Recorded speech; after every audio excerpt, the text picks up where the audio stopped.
Hello and welcome. Thank you for joining me. My name is Martin Manjoy. For those of you who do not know me, I'm a business analyst who turned into entrepreneurship. I've worked in three of the top debt collections companies in our country, and I've been able to do my job without any stress due to my knowledge of Excel. And today I'm just going to take you on the basics of how to use Excel. So today we are going to be covering an Excel template that is there and able to be accessed for download and for using, which is called tips and tricks. So let me just close this so that we can start afresh. So I just click Excel, and this is what the Excel I was talking about, the sample. You need to have active internet connection so that you can be able to download it. So let me press create. Now these tips and tricks, they actually will make your life very easy when using Excel. Yes, so if you want to be productive, here are 4 quick tips, not 5. I'll tell you why it needs to be 4. So just skip this.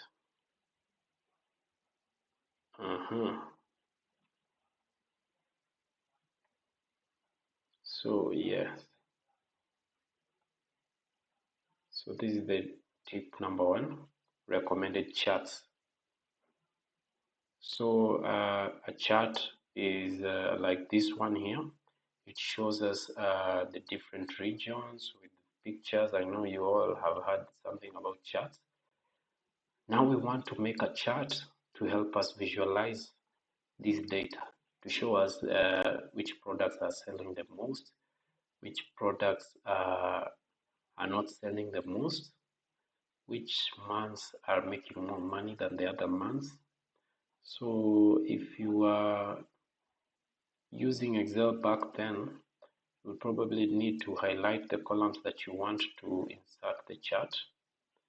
But ever since 2013 Excel, this has all changed. If you are using an older version of Excel like 2010 or 2007, you can check some of my videos. I post them here, which will guide you through on that. So what you need to do to create a recommended chart is just place your cell box pointer on any part of the data, and then head over to insert tab, and then you'll see the recommended chart here on the top. If you do not see these tabs appearing like this, if you want them to stick, sometimes they do not stick.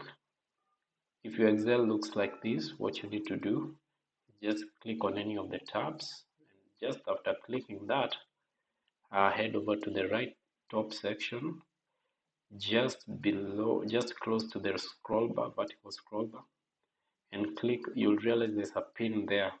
You just need to pin the ribbon there, and it will also display the formula bar. So the formula bar is where the cell box details appear. Yes, so if you want to insert a chart, just come here and press insert, and then head over to recommended charts, and there you'll see it will give you all possible charts that can be made with this data. I don't know about you, but this is super easy compared to what you are needed to do when you're using Excel 2010 and 2007. So I'm just going to pick a favorite here. I usually go with stacked column. If you have another one, feel free to drop your comments and why. I like this because it shows the data that I want, the way that I want. Now you'll notice that on the top, just below the design tab, it will give you a quick number of layouts. There's a dark layout, a sketchy layout like a graph book, the ones we used to use at high school. There's another one which has glossy bars. There's another one which has sketchy bars. There's another one which has sketchy bars with a glossy outlook. glossy background, and also values on it. So you can just choose whatever you feel not comfortable with and you feel that your people will learn more about. Sometimes it's not even about you, okay? Sometimes people just want to read your data. So if they are not able to read the way you have displayed it, then you need their feedback, okay? Whatever makes your work easier is better. Forget about your desires, because as long as your data can be read, that's all that matters. So I'm just going to go with this simple one. And you realize that we are now too quickly able to tell just which months are performing by looking at the colors. So as you can see, the products have been arranged in stacked columns, and the range or the quantity is displayed in terms of colors to depict which month. So as you can see, the product orange was selling. It had its biggest breakout on February, not like cherries, but cherries managed to break out on January. However, there was not much they sold on February, but as you can see, cherries managed to sell a lot than any other. Oranges becoming second. Why do I say that? Because as you can see, cherries stacked bar has reached all the way above 2000. So it just goes to show the total, which is high. Again, that's why I like this chart type. So you can add more data on it just by uh, hovering over the plus icon, and when clicking it, you realize that it will give you some certain tools that can help to make your chart look a little bit easier and readable. So for me, I like the data table, which actually combines my chart with the data, so that people don't keep going to the data table, coming back to the chart. When they click here, they're able to see just how people are progressing or how the products are progressing. Now this is super easy. You can do it on by yourself. I'm sure by now we have covered a lot. So let's go to the next chapter, and that is the next tip, which is flash fill. So flash fill allows you to automate your rigorous work. Instead of going one cell after the other, you can just write something, and using flash fill, it will populate all the other cells. Given that the column you wish to work on has data supplied in that same format. If it has a different format on the second cell box, it might be a problem. But if it has the same data and you just want to separate it, you don't need to write a formula like is equals to write, separate this and that, so that you can separate it. No, all you need to do is just give a sample here, like let's say Nancy Smith. Then I press enter, and then after that I just press Control E, and it will automatically do the same function for all the other cell boxes. So now we have a full data set. If we were to change this to maybe small letters, this is what we would get. Control E, or I pressed Control C. Let me just cancel. Control E. As you can see, it has done the same. So this is just another valuable thing that you can use instead of going over data repeatedly, doing the same kind of work. Instead of even using flash fill, autofill, you can use flash fill. So let's press on to tip number 3. I've skipped that number 3 because number 3 does not deal with anything of teaching you, it just wants to advertise something about OneDrive. So that's why I wrote 4 tips. So this is tip number 3. So tip number 3 is a pivot table. This pivot table, a pivot table is a table that can summarize your original table in a way that makes your data easily read. So this might be the original table. The original table might be somewhere else. but I think you can access it by double clicking on the values. I do not want to click on, I just wanted to click on the total. So let me just return the total. I think it was removed just to make work easier. So this is how a pivot table looks like. Let me just move this all the way here. Okay. So sorry about that.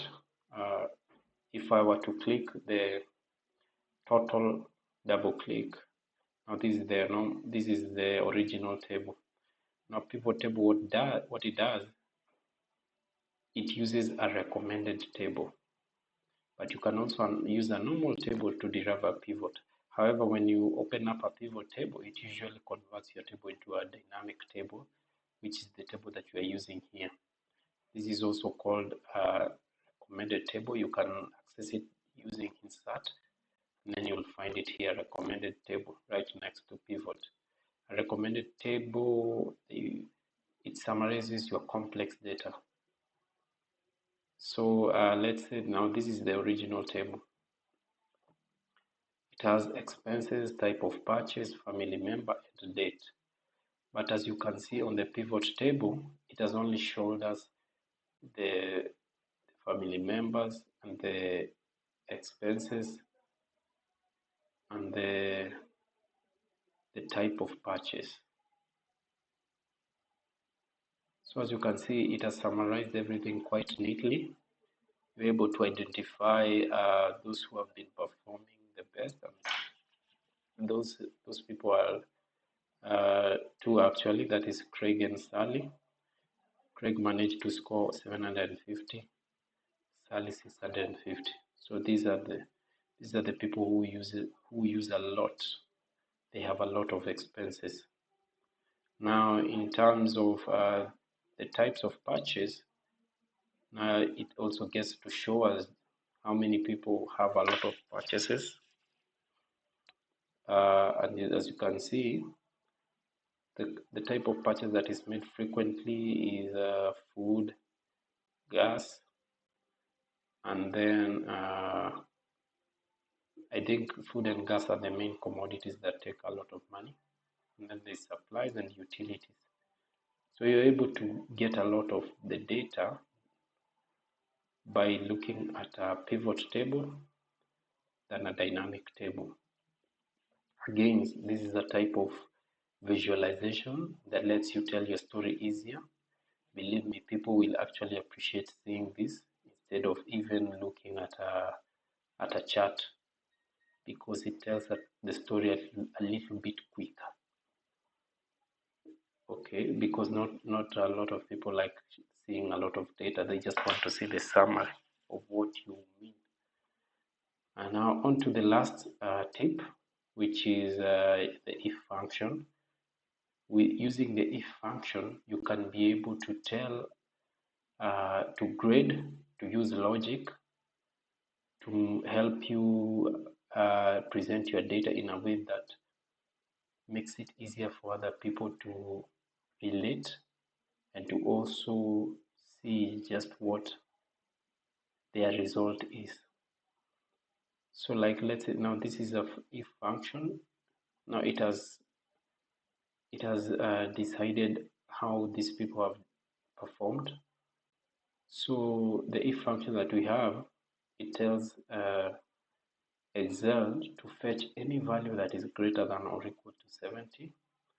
And if there are values that are greater or equal to 70, it is supposed to bring back yes.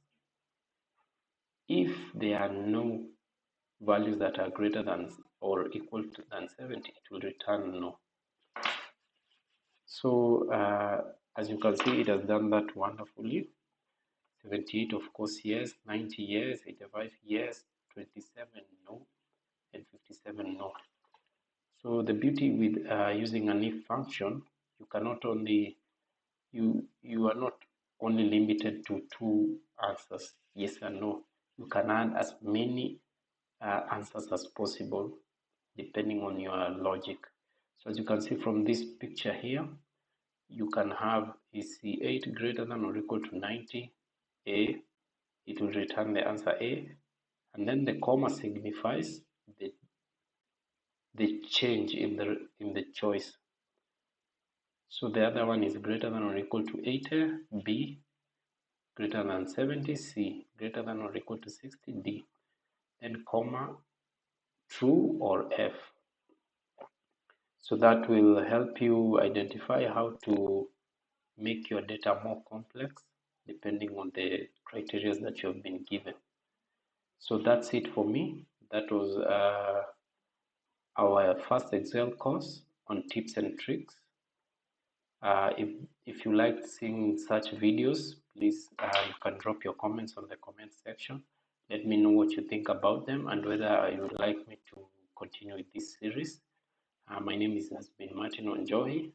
Until we see each other again, bye.